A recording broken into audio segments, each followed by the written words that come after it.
दोपहर ऑफिस का माहौल बेहद अजीब था। विनय जलन से भरा हुआ था। जय, जो आमतौर पर घमंडी और आत्मविश्वास से भरा होता था, अब ऐसा महसूस कर रहा था जैसे किसी कांटों से भरे गद्दे पर बैठा हो। वह असहज था और उसे एक अनहोनी की आशंका हो रही थी। बूढ़े और बच्चे कहानी क्लब की सफलता ने उन पर भारी दबाव डाल दिया था। गौरव इस बात से बहुत नाराज था कि मनोरंजन दैनिक पहली बार अपनी इतिहास में दूसरे स्थान से गिर गया। जावेद पूरे दिन ऑफिस में नहीं आए। सभी को पता था कि उन्होंने अर्जुन के परिणामों के बारे में सुन लिया है, लेकिन किसी ने कुछ नहीं कहा। सबने चुप्पी साधे रखी। कोई नहीं जान पाया कि दूसरे के मन में क्या चल रहा था। नियमों के अनुसार किसी प्रोग्राम का अंतिम प्रसारण उसकी रेटिंग पर निर्भर करता था।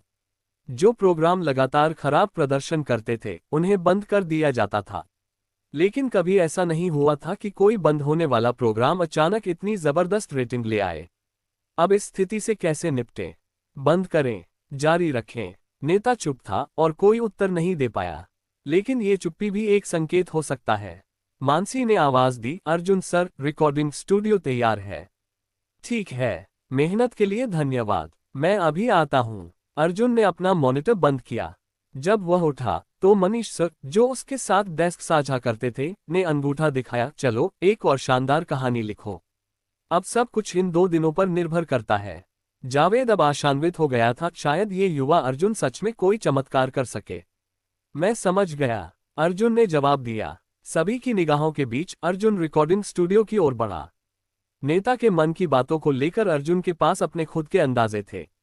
जय उप स्टेशन प्रमुख जिया का रिश्तेदार था, उसे तो जरूर संरक्षण मिलेगा। लेकिन अर्जुन तो एक अनाथ था और उसने पहले ही स्टेशन प्रमुख को नाराज कर दिया था। उसे कोई खास रियायत नहीं मिलने वाली थी।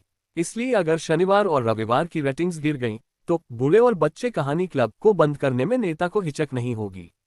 लेकिन अगर रेटिंग 2.40% या उससे ऊपर रही, तो स्थिति बदल भी सकती थी। परिणाम सामने होने पर कोई उसे हटा नहीं सकता। तो क्या किया जाए ताकि रेटिंग स्थिर बनी रहे? अर्जुन ने रिकॉर्डिंग शुरू करने की जल्दी नहीं की, बल्कि स्टूडियो में बहुत देर तक सोचता रहा। अभी स्थिति उसके पक्ष में थी।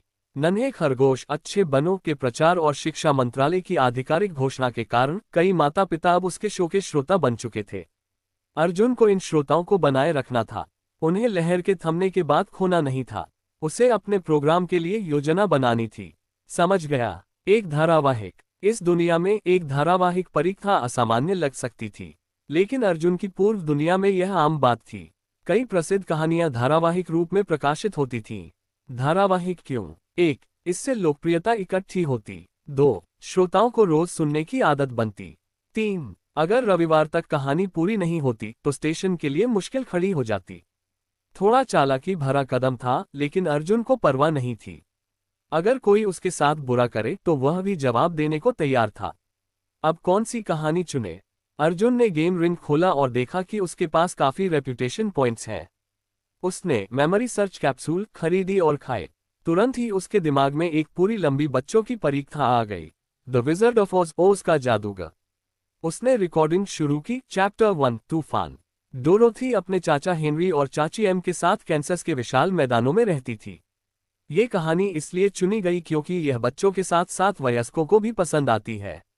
ये सभी उम्र के लोगों को जोड़ सकती है, बच्चे, किशोर, माता पिता, दादा दादी, सभी को। दोपहर में जब शो प्रसारित हुआ तो ऑफिस में लंच के दौरान कई लोगों ने इसे सुना। पहले वे ध्यान नहीं देते थे, लेकिन अब सब उत्सुक थे। और सुनने के बाद तालियों की गूंज। कमाल है, ये वाकई शानदार है। क्या ये बच्चों की कहानी है?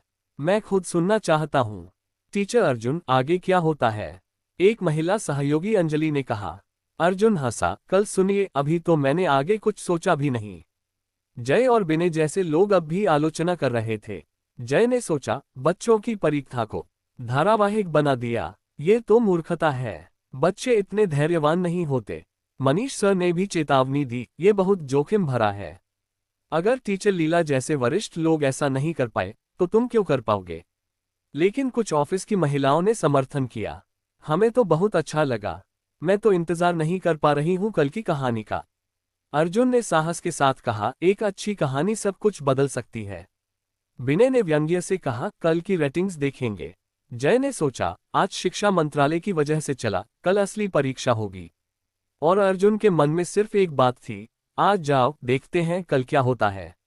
रविवार। नोटिफिकेशन के अनुसार आज बुजुर्ग और युवा कहानी क्लब का आखिरी प्रसारण था। यह एक पुराने कार्यक्रम का अंत था जिसने कई वर्षों तक अपनी सेवा दी थी। श्रोताओं के संदेश बोर्ड बहुत सक्रिय हो गए थे। ये कार्यक्रम बंद नहीं हो सकता। सही कहा, इसे बंद नहीं किया जा सकता। सुन रहे हो, हमारे पूरे 8 लोगों का परिवार इसे सुनने के लिए बैठा है। अगर आपने कहानी क्लब को बंद किया तो यकीन मानो मैं तुम्हारे रेडियो स्टेशन के कांच तोड़ दूंगा, हरामखोरों। अर्जुन को सुबह जो पत्र मिले थे वे सभी श्रोताओं की गहरी इच्छा को दर्शा रहे थे, परंतु अर्जुन ने किसी को उत्तर नहीं दिया। उसके पास उत्तर देने का कोई उपाय नहीं था, सब कुछ ऊपर वाले की इच्छा पर निर्भर था। मनीष सर कुछ कागजात पकड़े हुए अंदर आए। ये सभी ऑफिस के औपचारिक दस्तावेज थे। वंशिका ने शालीनता से कहा, मनीष अंकल, आपने रिटायरमेंट की प्रक्रिया पूरी कर ली, अभी अभी निपटाई है। मनीष सर ने भी एक लंबी सांस ली। सच कहूं तो मन नहीं भर रहा। एक और पुराने संपादक ने कहा, मनीष जी चलिए आज शाम को एक आखिरी डिनर करते हैं। मनीष सर ने हाथ हिलाते हुए कहा, जरूरत नहीं, मैं अभी जाने की नहीं सोच रहा। मैं 2 दिन और रुकना चाहता हूं ताकि अर्जुन के साथ इस नाव को उसके अंतिम किनारे तक पहुंचने में मदद कर सकूं। सब समझ गए कि यह सिर्फ मदद भर नहीं थी। भले ही अर्जुन का स्वभाव बहुत अच्छा नहीं था, लेकिन उसकी प्रतिभा और क्षमता पर किसी को कोई शक नहीं था। चाहे लेट नाइट भूतिया कहानियां हो या कल की बुजुर्ग और युवा कहानी क्लब, दोनों को अर्जुन ने नई ऊंचाइयों तक पहुंचाया था। इतने प्रतिभाशाली व्यक्ति को मनीष सर की जरूरत नहीं थी, परंतु मनीष सर अब तक इस कार्यक्रम के अंत से भावनात्मक रूप से जुड़े हुए थे। वे देखना चाहते थे कि क्या अर्जुन के हाथों में ये कार्यक्रम जिंदा रह सकता है।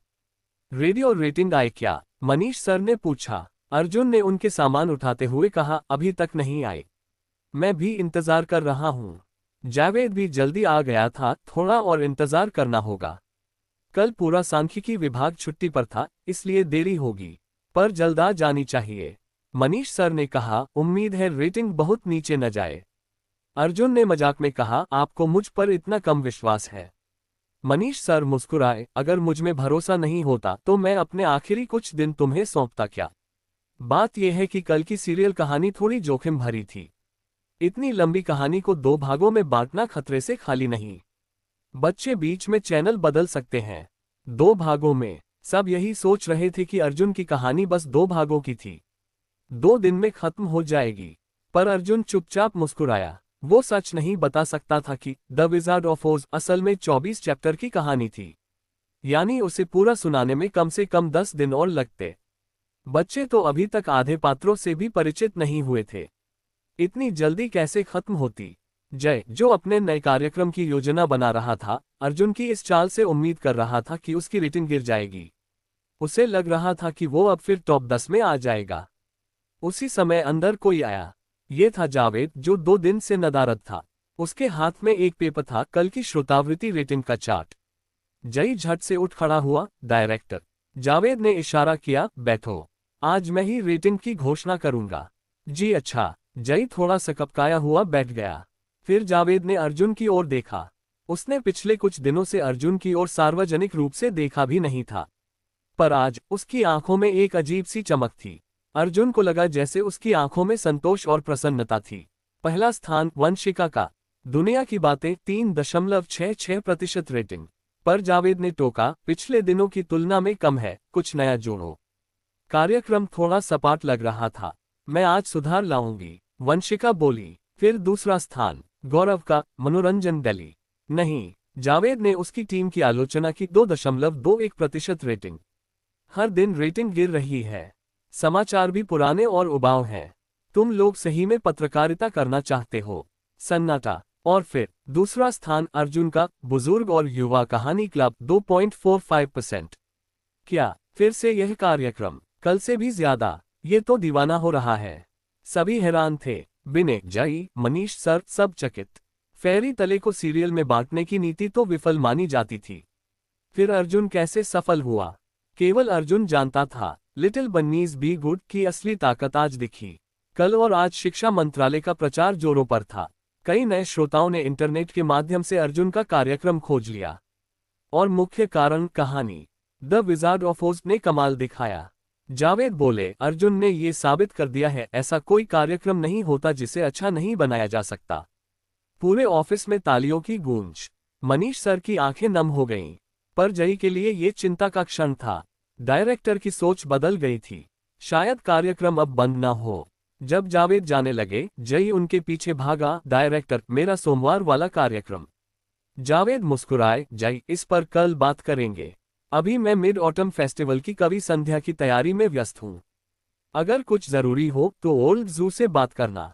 और वे फोन पर बात करते हुए चले गए। जय अकेला खड़ा रह गया, एकदम अकेला।